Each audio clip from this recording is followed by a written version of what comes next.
gente está na série Liberdade, que é o estudo de Gálatas. Semana passada, retrasada, a gente entendeu e aprendeu na palavra de Deus que a nossa identidade é sermos filhos. Então, antes de tudo, nós somos filhos. O pastor Eros falou sobre isso há 15 dias atrás. Semana passada, a gente aprendeu que o projeto final de sermos filhos é sermos filhos maduros.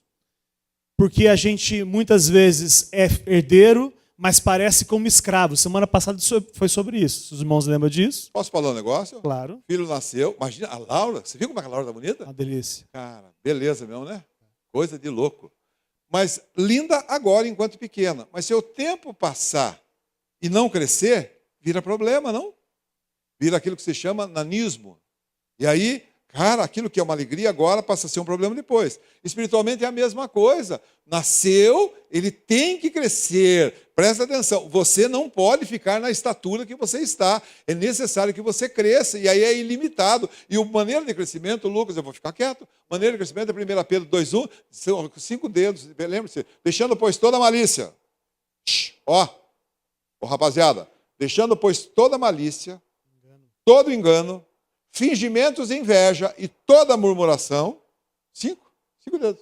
Desejai afetuosamente ou ardentemente, como meninos novamente nascidos, o leite racional, que é a palavra de Deus, o leite racional não falsificado, para que por eles vades crescendo, se é que provasse que o Senhor é benigno. Isso eu estou dizendo assim para você redondo. Eu estou dizendo assim, de que não há meio de crescimento espiritual, e se você não crescer, você é problema.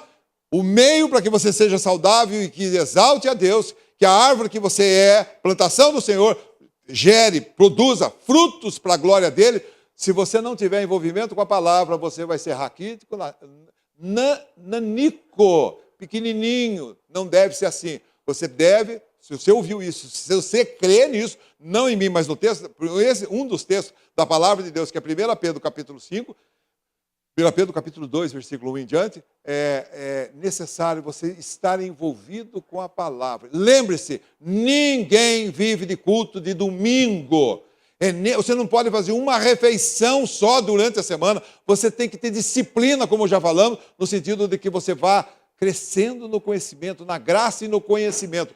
E quando você cresce na graça e no conhecimento, segundo a palavra de 2 Pedro 2, 2 Pedro 1 e 2, 2 Pedro, você vai se distanciando do mundo. Olha isto, você vai se distanciando do mundo. Lucas, a palavra está escrito lá no capítulo 1, de que eu não tropeço. Lê lá, 2 Pedro capítulo 1, você não tropeça. E se você tropeça é porque você não está sendo cuidadoso com a sua fé. E lembre-se, a fé é o assunto mais importante da sua vida, se você preferir, o único assunto importante da sua vida.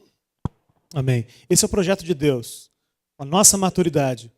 E semana passada, a gente lamentou o quanto nós temos ainda alguns traços de escravidão na nossa jornada. E os irmãos digam misericórdia por isso. Misericórdia não era para ser assim. Aí o versículo 8 de Gálatas 4, não sei se eu já falei a referência, já? Vocês já estão abertos aí? Então, Gálatas 4, 8, por favor. Mas quando não conhecieis a Deus, servíeis aos que por natureza não são deuses. Antes, quando nós não conhecíamos a Deus, nós éramos escravos daqueles que por natureza não são deuses. A primeira afirmação que o versículo nos traz é que não conhecer a Deus é ser escravo. Não conhecer a Deus é escravidão, segundo o versículo. O versículo acabou de falar isso. Mas também dá para afirmar que a experiência de ser escravo, ou seja, obedecer, ser escravo de Deus, é uma experiência legítima. É uma coisa que a gente não gosta muito de falar e de ouvir, mas não tem a opção de você não ser escravo. Ou você é escravo de Deus, ou você é escravo de outras coisas.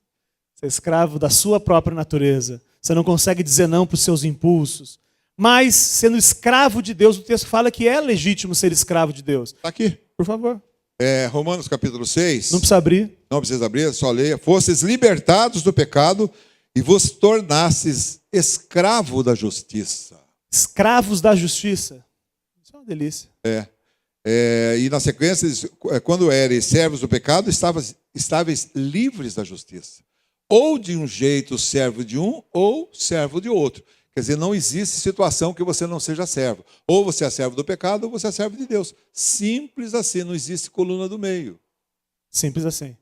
Então o texto que a gente acabou de ler, versículo 8, diz que quando a gente tem o costume, tinha o costume de fazer coisas de deuses para a gente. A gente tinha o costume de colocar a chancela, o carimbo Deus no dinheiro, no prazer, no conforto. A gente fazia essas coisas de Deus sobre as nossas vidas. A gente gosta disso. Quando a gente falou sobre liberdade na Igreja Simples, é uma verdade, a gente procura pessoas para entregar a nossa liberdade. Só existe pastores opressivos porque tem gente que gosta de ser oprimido. A Bíblia fala isso. Tem pessoas que manipulam porque tem pessoas que gostam de ser manipuladas. Isso é muito verdade, isso. Acho que Dostoiévski disse de que nós estamos desesperados para encontrar alguém a quem entregar a nossa liberdade. Isso é uma verdade. A gente não, a liberdade que Cristo nos dá, ela nos dá muita responsabilidade. E a gente não quer, a gente quer regrinha simples. A gente quer pode ou não pode. A gente quer qual é o mínimo que eu tenho que dar de dinheiro para Deus não ficar bravo comigo. Me dá uma regra aí. Me diga quantos por cento. A gente é sempre assim, a gente gosta de regrinha porque a gente gosta de se sentir bem. Aí chega o evangelho e fala assim, não tem mais regrinha. Agora vamos conversar, nós vamos ter intimidade, Deus dizendo para a gente, e vamos entender se é legítimo ou não as suas atitudes. Antes de ler o 9, pode você falar? Pode falar. Antes de ler o 9, só antes de continuar, nós nos tornamos parecidos com aquilo que adoramos. Nós nos tornamos parecidos com aquilo que adoramos. Porque os nossos ídolos são o que nós gostaríamos de ser. O Richard de manhã falou do jovenzinho que tem o Neymar como ídolo. Ele quer ser como o Neymar. E nós queremos também ser como os nossos ídolos. E aí a distorção vai aparecendo, porque se o seu ídolo, ou se o seu projeto, se o seu espelho não for Jesus, você vai se espelhar em outras coisas e vai colocar a sua confiança nessas outras coisas. Importante destacar o seguinte, qual é o significado de Deus? O que significa Deus? Para alguns, Deus é um senhor austero, muito bravo, com um chicote na mão, pronto para disciplinar o menor erro que houver daquela pessoa que está se relacionando com ele. Esse é um conceito. A explicação do que Deus está lá no Salmo 43. Esse Deus é a nossa alegria e prazer. Isso significa que estar no Senhor é eu ter a alegria de que eu não sou mais condenado, a alegria de que o meu nome está escrito no céu, a alegria de que um dia eu vou ouvir dele, vinde bendito do meu Pai. Essa alegria, isso emana de Deus, isso é do próprio Deus. E ele é o meu prazer. As pessoas fazem o dinheiro, a sua alegria e o seu prazer. As pessoas fazem do sexo a alegria e o seu prazer. Quando que realmente a alegria é de Deus. E esse prazer que não se interrompe, é um prazer contínuo e eterno, é o prazer que vem de Deus. Diga amém, Lucas. Amém? Exatamente isso. Amém, rapaziada? Ô, Gustavo, amém? Caramba, presta atenção. Ô, cachorro, caramba. Versículo 9, pastor Eres. Versículo 9, diz assim, onde é que está o 9? 4, 9? Eu já mexi aqui. Mas agora, conhecendo a Deus, todos conhecemos a Deus? Você conhece a Deus, Irce? Opa! Mas agora, conhecendo a Deus, ou melhor, sendo por Ele conhecidos, como é que estão voltando aqueles mesmos princípios elementares e fracos e sem poder, querem ser escravizados por eles outra vez? Cabeção, você fala assim, cabeção, é isso mesmo? Você está falando sério, que é isso mesmo? Depois de ter conhecido a Deus, você vai se sujeitar àquilo que você foi liberto antes. É isso mesmo. Paulo está revoltado e eu também. É verdade, está louco. É isso mesmo. A gente... A tendência de viver, a gente vê isso acontecer, as pessoas vivendo um evangelho pagão. Um evangelho que tem muito mais a ver com o paganismo do que com o evangelho. Ele está dizendo que somar ao evangelho princípios elementares, fracos e sem poder, inúteis. Colossenses vai dizer que as regrinhas, não toque, não experimente, etc, etc, etc, tem aparência de sabedoria, mas não tem eficácia nenhuma na luta contra a carne. E estão, diz lá nesse texto que você está falando, e estão fadados ao desaparecimento pelo uso, porque são preceitos e ensinamentos dos homens.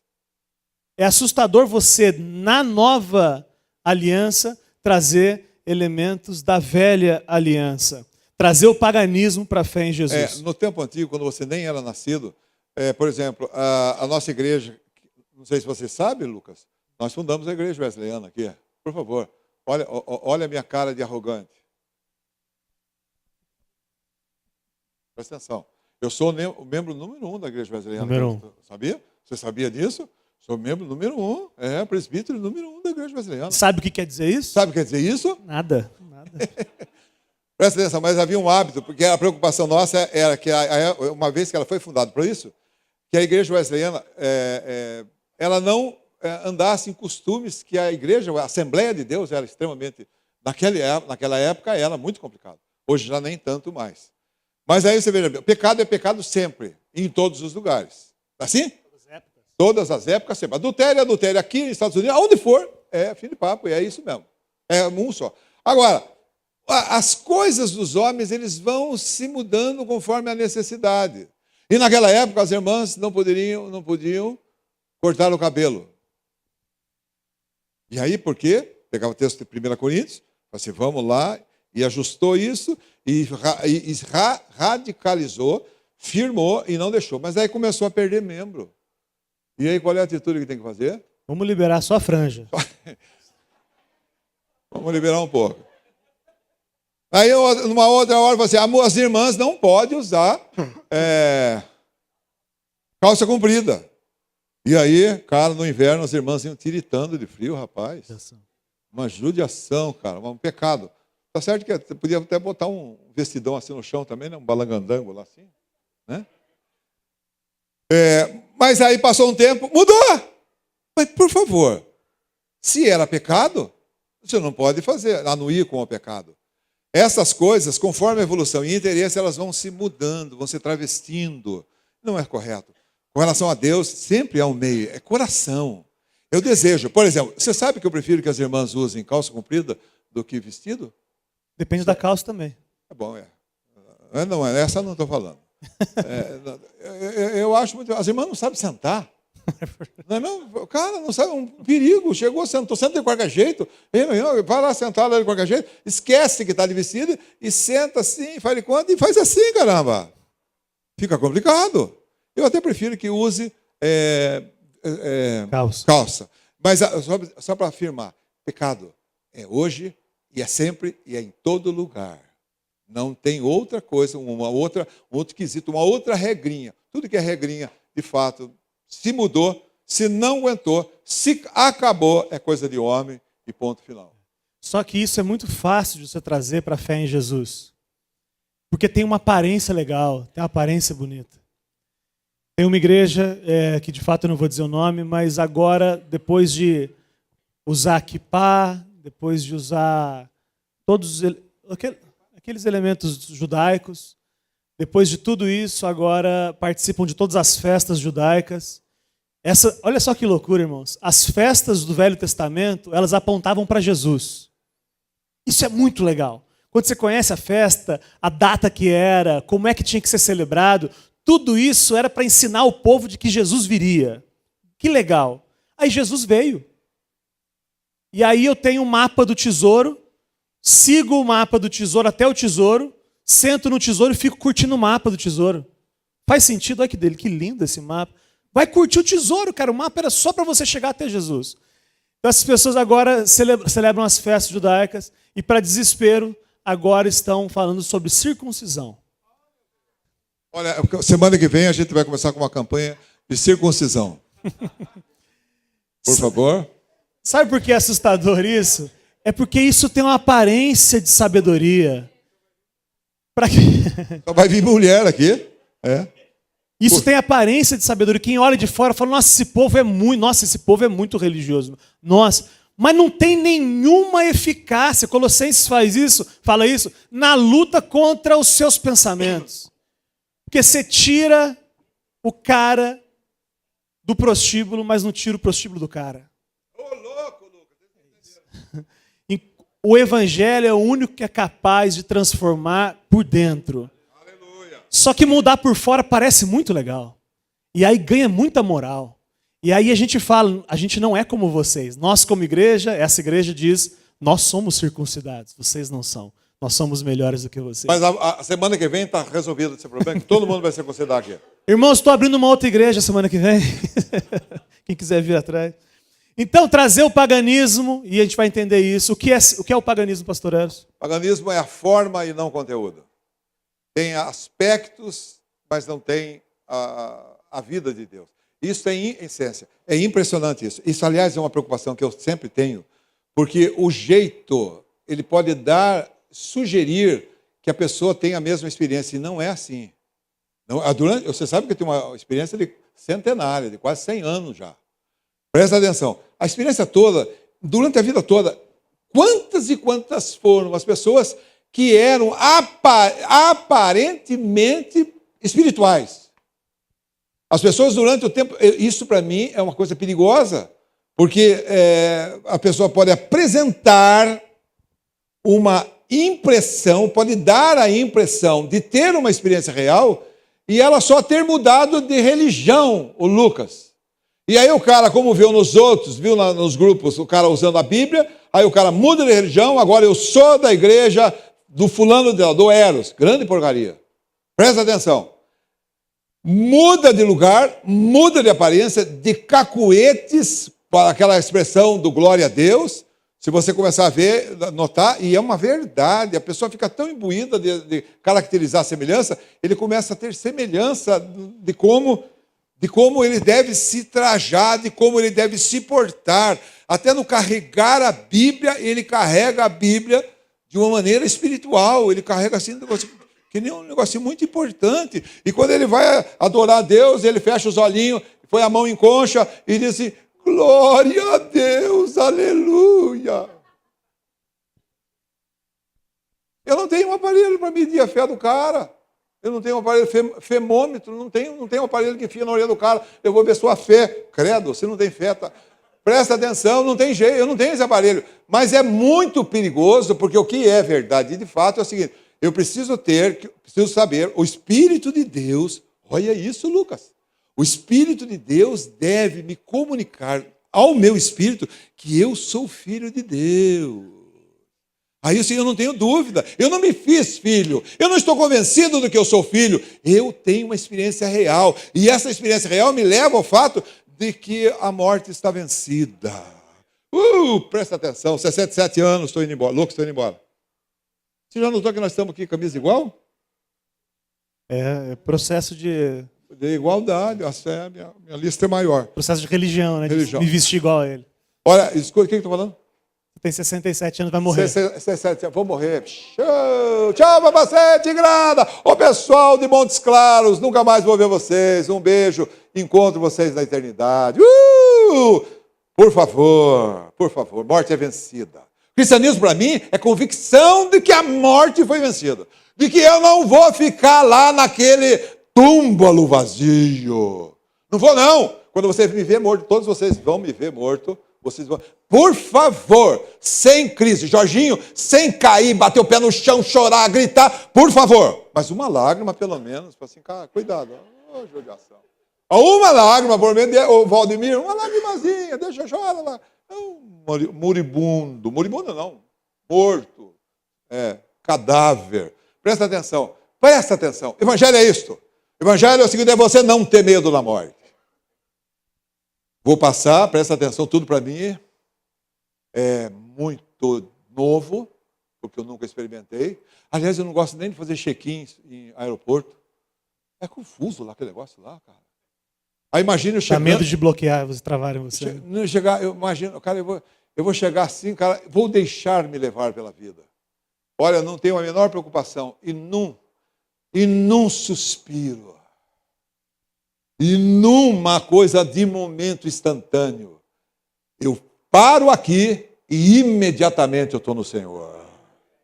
Olha aqui, escuta só, num segundo estou na eternidade, cara. A certeza que aquilo que eu sonhei é muito menos do que realmente é, cara.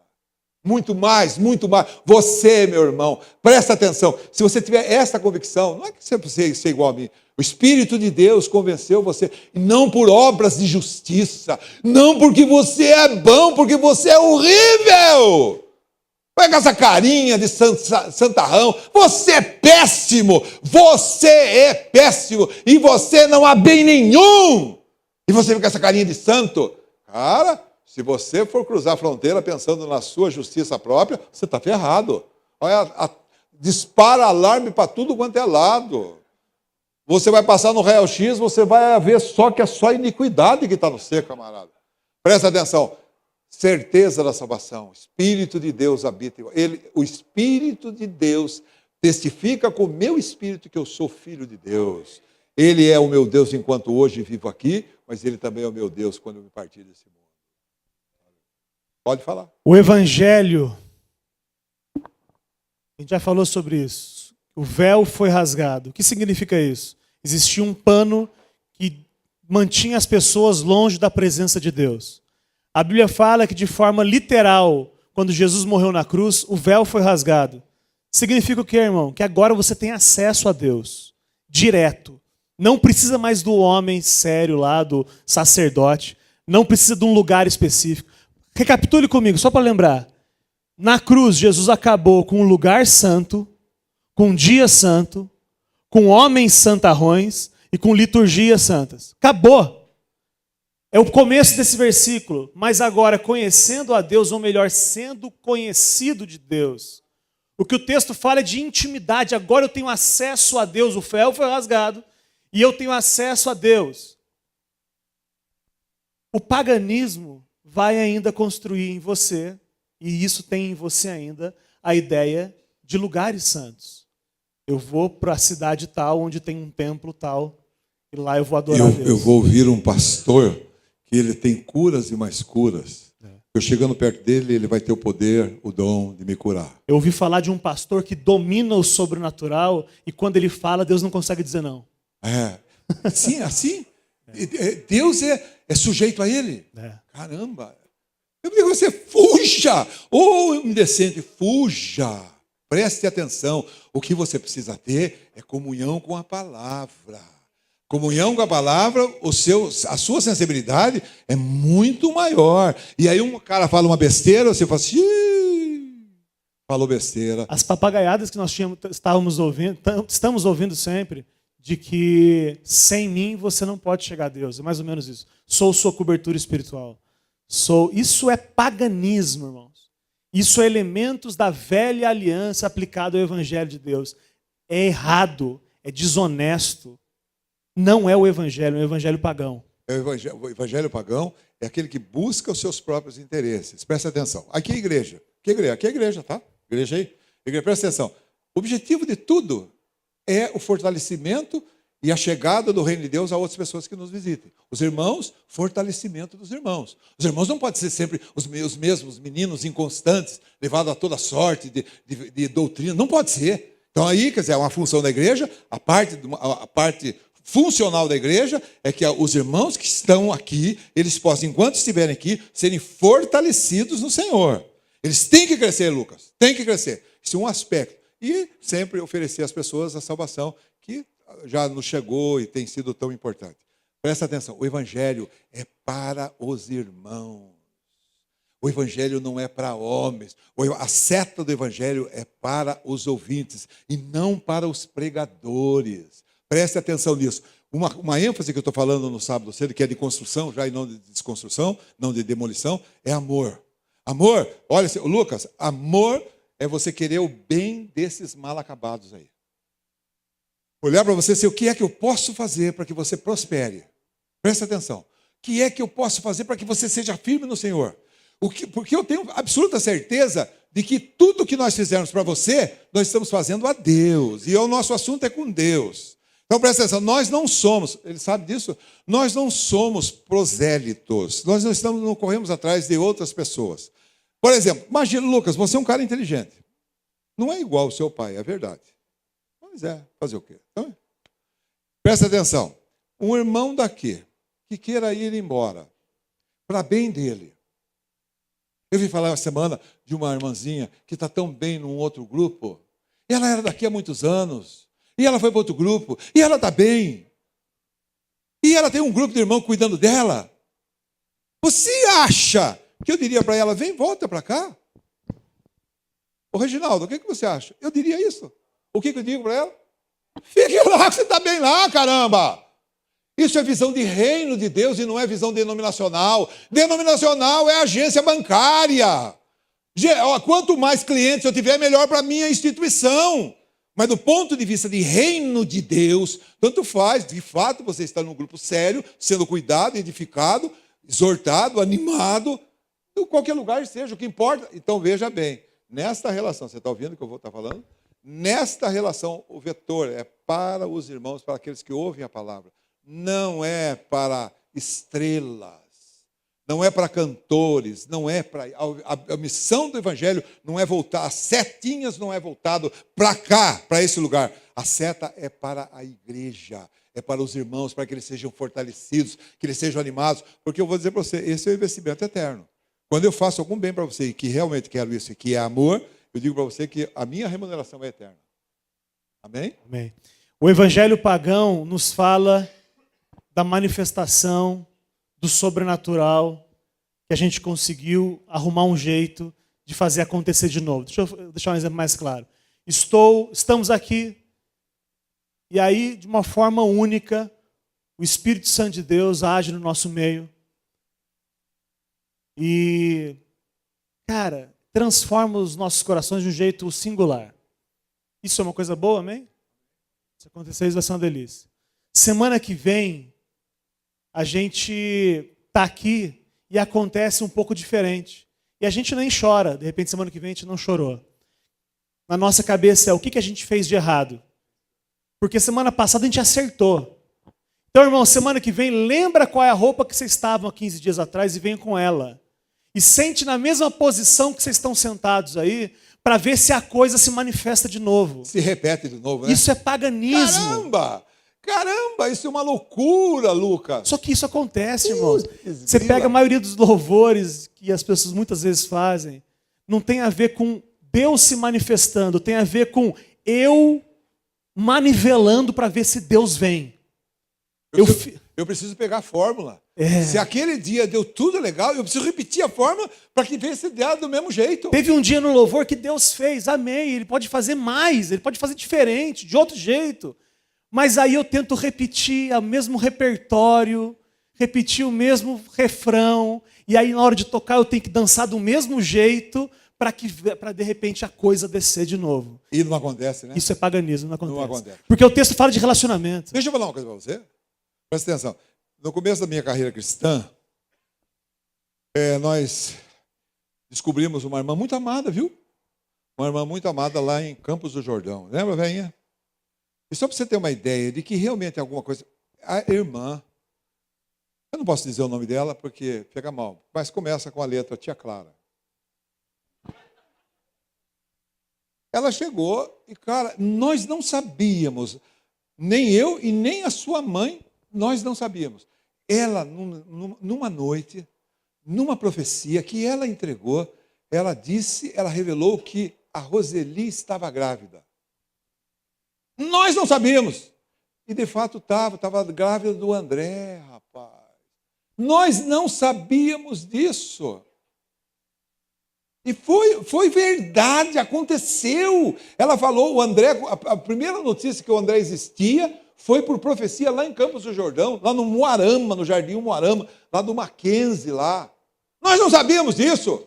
Mas qual foi o problema? O problema foi... Ela virou um oráculo. Aí todo mundo queria ouvir uma palavra da véia. E aí, cara do céu, ela não se restringiu, ela não parou, ela tinha que sempre dar uma palavra para os irmãos que iam lá. E aí? E aí, irmãos foram casaram de tudo quanto é. Nenhum casamento houve. Fulano vai casar com cicrano. Nossa, aleluia! Eu sempre sinto de conformidade com as irmãs. Você lembra disso aí, velho? Aí não posso dizer mesmo. Rapaz, aí não posso dizer. Aí pega mal. Mas presta atenção. A obrigatoriedade, ele falou de formulazinhas, eu crio uma fórmula e eu sei que Deus abençoa. Por exemplo, no começo da igreja wesleyana, o pessoal que veio da Assembleia de Deus, que teve alguns irmãos, não vou dizer que é o Sebastião Bigodudo, ele fala assim, irmão, e nós já estávamos começando, nós éramos puros pentecostais, caramba! E ele, o irmão querendo nos ajudar, você nem tinha nascido ainda lá na igreja, né? Quinho, você estava começando, você lembra dele? Ele dizia assim, irmão Eros, precisa carçar o hino, precisa carçar o culto com o hino de fogo.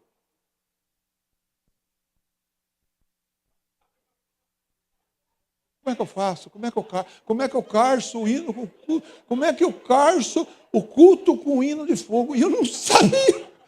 Caramba, que desespero, caramba. Eu não sabia, cara. Não sabia como fazer. Mas se você escolher... Regras e mais regras. Você tem que conhecer a Deus e é o que importa, caramba. Se você escolher a música certa, aí Deus não consegue dizer não para você. Aí ele fica comovido e fala, tá bom, vai. Você acertou meu ponto fraco. Você tocou aquela música. Aquela que eu gostava tanto. Isso é paganismo. Oferendas dentro do evangelho. Oração às 3 da manhã, porque oração às 3 da manhã é mais difícil, eu ganho uma moral com Deus, e aí eu vou barganhar com Deus. Eu ofereço a minha oração às 3 da manhã e recebo a bênção de Deus. Paganismo. Sofrimento com causa. Estou com câncer de próstata porque há 15 anos atrás eu traí a minha esposa. Paganismo. O nosso Deus não é assim. Se alguém está em Cristo, nova criatura é. As coisas velhas já passaram e eis que tudo se fez novo. É verdade. Para nós que cremos, para nós que somos nova criatura, eu vou dizer para você, aquela maldição do passado, aquelas coisas horríveis, elas já se foram. E nós somos novos, não temos mais nada como velho, somos novos. A nossa relação com Deus é espiritual, porque Ele é espírito, importa que os seus adoradores o adorem em espírito e em verdade. Amém. E aí Paulo está revoltado, irmãos. Assim como a gente fica às vezes. Você está de brincadeira comigo que vocês vão voltar a fazer isso. Cara, foi para isso que Jesus morreu, para te libertar de um lugar santo, de um dia santo, de um homem santo, te libertar da escravidão de um homem. Você não precisa mais do pastor, do padre, do rabino, você não precisa mais. Você não é ele, a sua relação com Deus não passa pela mão dele. Maravilha, isso, cara. Isso é o evangelho. Aí você está de brincadeira comigo que você vai consultar a tia Clara antes de comprar uma casa. Não fale o nome dela, que pega mal. Falei. Já morreu, está no Senhor. Tia Clara, já te vê aí. Pronto. Ela não está vendo também, viu, irmãos? Ela não está vendo mesmo. É verdade. Ó, só para você saber, valeu, é brincadeira aqui, só para você saber. Você morreu, presta atenção. Relação com esse mundo acabou. Não tem essa, ele está me olhando, ele vai me ajudar lá de não cima. Vai. Não vai, não. Quando eu me for, presta atenção, eu vou mostrar a língua para você, porque eu não quero nunca mais ver você aqui. Lá na eternidade eu espero você lá, caramba. Não tem mais conversa, não tem ajuda. A ajuda que eu posso fazer para você é aqui e é agora. Depois, nunca mais. Está de brincadeira comigo, Paulo fala. Vocês vão voltar a pensar assim. Foi para isso que Jesus libertou e vocês estão voltando a se escravizar a rudimentos fracos, pobres, sem poder, segundo a versão. Então qual é a função do pastor Lucas? Se já que não tem os caras ficando na nossa mão, como é que nós vamos fazer? A função do pastor é ser seu irmão só, um amigo, um parceiro. Pai, presta atenção, pai. Estava falando, posso falar? Não posso. É que senão a gente não consegue terminar. A gente está uma pessoa há muitos anos com a gente aqui, pastor Eros, muitos anos. E a gente foi agora esse terreno que a gente está comprando. E ela essa pessoa ouviu falar que lá tinha sido um terreiro de Umbanda há muitos anos atrás. E aí ela falou, a gente tem que ir lá fazer uma oração forte, lá no terreno. Paganismo, irmãos. Que papo é esse? Eu sou filho de Deus. Eu vou entrando, os bichos vão saindo correndo. Você está louco? Senão fica briga de pajé. Vamos ver quem tem mais força. Eu faço uma oração forte. Ele fala, não saio. Sai. É ruim que eu saio. Paganismo. Isso é paganismo. A gente ora, irmão. Claro que a gente ora. Vamos lá, a gente ora. Mas não tem. Essa guerra já acabou. Essa já foi vencida na cruz por Jesus. Primeiro, não vou abrir. Sujeitai-vos a Deus, resisti ao diabo, e ele fugirá de vós. Essas oferendas, esses pequenos sacrifícios, a Bíblia fala em 1 Coríntios 10, não precisa abrir, 19 a 21, que não é a Deus que são feitos esses sacrifícios, são feitos a demônios.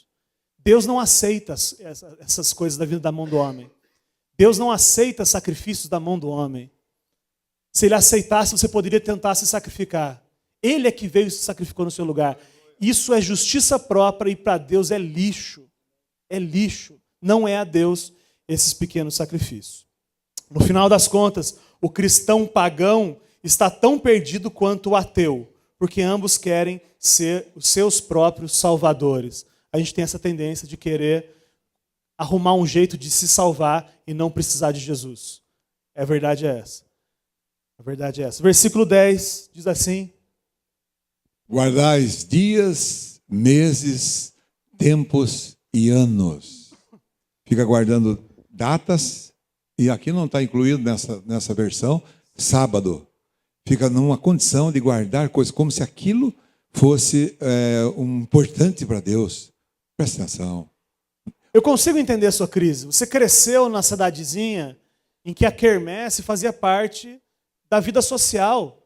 E aí quando você crê, se você não entende, ou entende, depende da sua maturidade em Cristo, aí você é como se estivesse desconstruindo a sua imagem, a sua identidade. Sempre foi assim, a gente ia para a festa e fazia assim, e agora não pode mais. Entre aspas, não pode mais. Segundo algumas pessoas, não pode mais. E aí, Paulo está falando assim, é isso mesmo? Você acha mesmo que o Criador está preocupado com isso? Você acha mesmo que Deus está preocupado com o tipo de proteína que você come na Sexta-feira Santa? Se é bovina, não pode. Se é de peixe, pode. Você está de brincadeira comigo que você acha que Deus está preocupado com isso?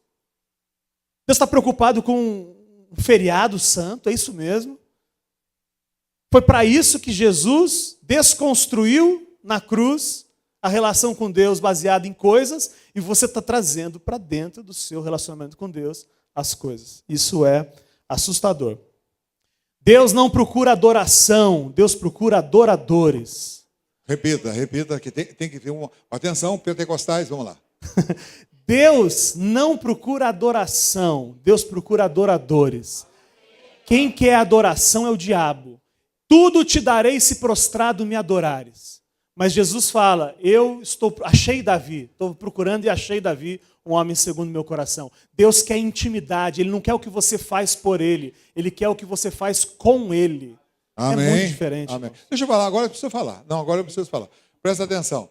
A ideia, você já deve ter lido na palavra a respeito de Sião. Quem já leu Sião, diga amém. Sião, poucos leram. Sião. Na verdade é o seguinte.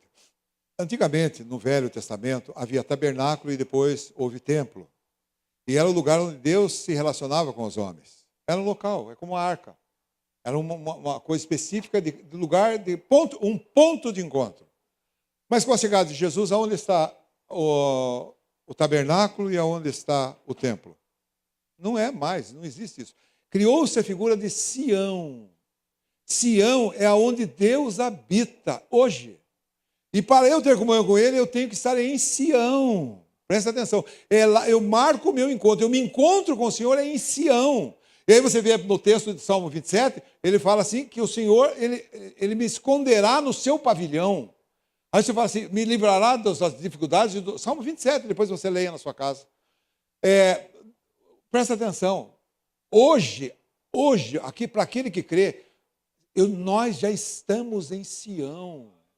Nós não temos lugar santos, nós temos comunhão com Ele.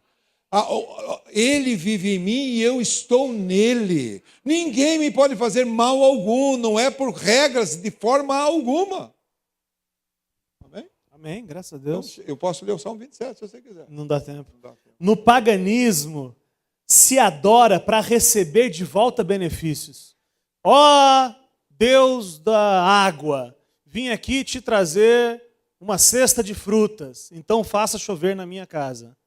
O objetivo, a finalidade do sacrifício não é a intimidade, a finalidade é receber de volta os benefícios. Com Deus, a finalidade da relação com o divino sou eu e não divino, com relação aos pagãos.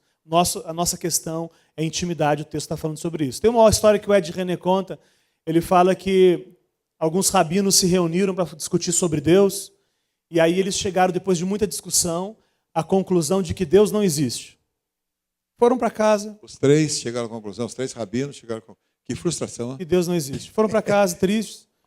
E aí, de manhã, o rabino acordou e foi fazer as suas orações matinais, foi abrir o templo. Mas Deus não existia? Aí chegou o outro e falou assim, cara, ontem a gente não chegou à conclusão que Deus não existia? O que você está fazendo aí? Ele falou, Deus? Mas isso não tem nada a ver com Deus. Eu faço porque eu gosto, não tem nada a ver essa coisa de Deus. Isso é uma relação com Deus baseada em você e não em Deus. Eles não entenderam. Se eles entendessem, eles iam dar risada, cara. Eles não entenderam. Depois vocês assistem de novo e prestem atenção na história. Versículo 11 diz assim, receio de vós que não haja trabalhado em vão para convosco. Minha versão, temo que os meus esforços por vocês tenham sido inúteis. Meu Deus. Quando eu vejo alguns de nós ainda ligados nesses paganismos, nessas dívidas com Deus a serem pagas, eu fico pensando que a gente não conseguiu acertar a mão, ou não ajudou, ou não resolveu o problema dele. Se vocês não entenderam, Paulo está dizendo, vamos começar de novo. Vamos começar de novo, voltar lá atrás, vamos falar sobre o Evangelho, que o Evangelho não é isso.